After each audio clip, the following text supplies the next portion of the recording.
bitter criticism reading economy on Al Jazeera. After reading the genocide dossier, I always read the economy. The economy.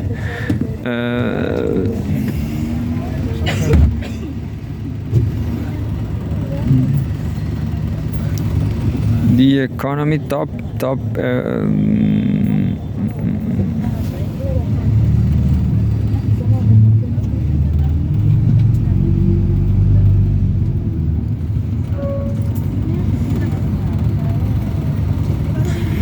And says economy US election 2024.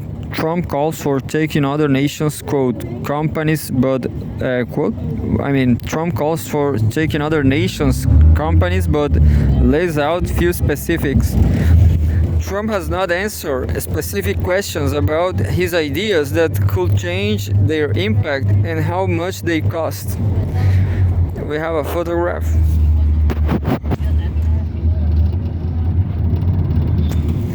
Republican presidential nominee, former President Donald Trump, laid out his ideas in the politically competitive state of Georgia, September 24, 2024. Hey, Trump is behind some. I guess he's protected by strong glasses. I guess. Can you see? I guess. Donald Trump has pledged not only to stop U.S. businesses from offshoring jobs, but also to take other countries' jobs and factories in part through huge tariffs that economists say could actually raise domestic prices.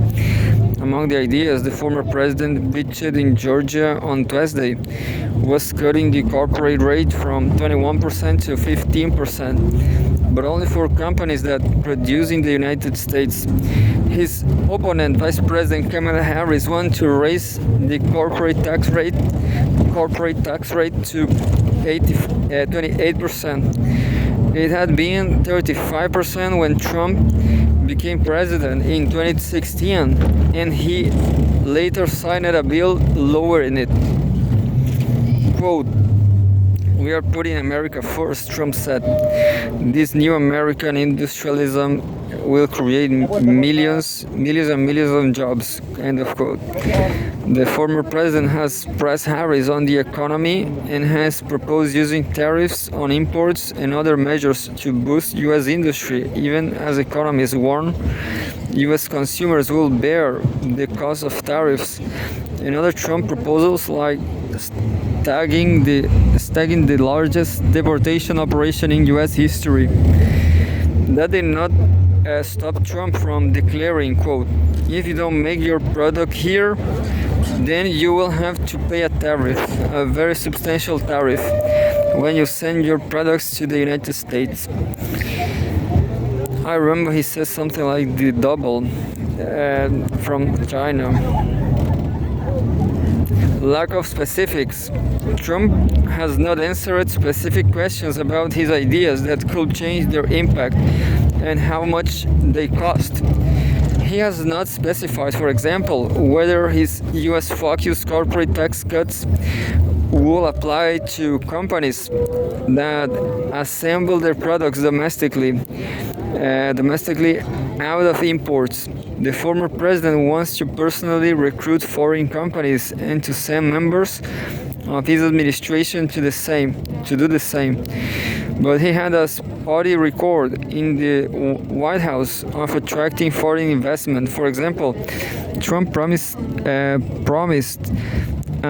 $10 billion investment by Taiwan-based electronics giant Foxconn in Wisconsin, creating potentially 13,000 new jobs that the company never delivered. Among the incentives he has proposed is offering foreign companies access to federal land. The Bureau of Land Management has restrictions on foreign entities looking to lease lands. If land remains in federal hands while foreign companies operate on it, those companies could, in theory, be exempt from property tax. Trump's campaign did not immediately respond to an inquiry Monday night about whether companies from China will be excluded, given his long-time accusations that China is hurting U.S. business. And he promised to boost car manufacturing if elected again, saying, quote, "I want German car companies to become American car companies. BMW, Mercedes, and Volkswagen already have major plants in the US, and forcing a larger migration of car manufacturing to the US will take years and likely drive up costs." Battleground State, the Republican presidential nominee, unveiled his plan in Savannah, Georgia, which has one of the busiest ports in the country for cargo shipped in containers. It is Trump's first visit to the Battleground State, stopped since a fight between the former president and the Republican governor Brian Kemp came to an end last month, with the popular Georgia governor finally endorsing Trump. Some Republicans have said they fear Georgia has become more politically competitive in the 2 months since Vice President Kamala Harris launched her presidential bid after President Joe Biden abandoned his re-election efforts. Harris gave a speech in Atlanta last Friday, calling Trump a threat to women's freedoms and warning voters he will continue to limit access to abortion if elected president. Trump's running mate J.W. Vance is holding a rally later this week in Georgia, as well as paying a visit to Macon. Kemp was not in attendance on Tuesday, but before Trump's remarks, Marjorie Taylor Greene, Republican representative from Georgia, told the ground that the former president is a successful businessman that gave us the best 4 years of our life. Georgia Lieutenant Governor Burt Jones assailed Harris for calling Trump a threat to democracy.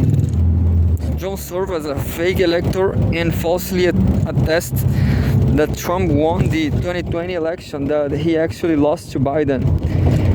A special prosecutor, however, declined to move forward with criminal charges against Jones in the matter, source news agencies.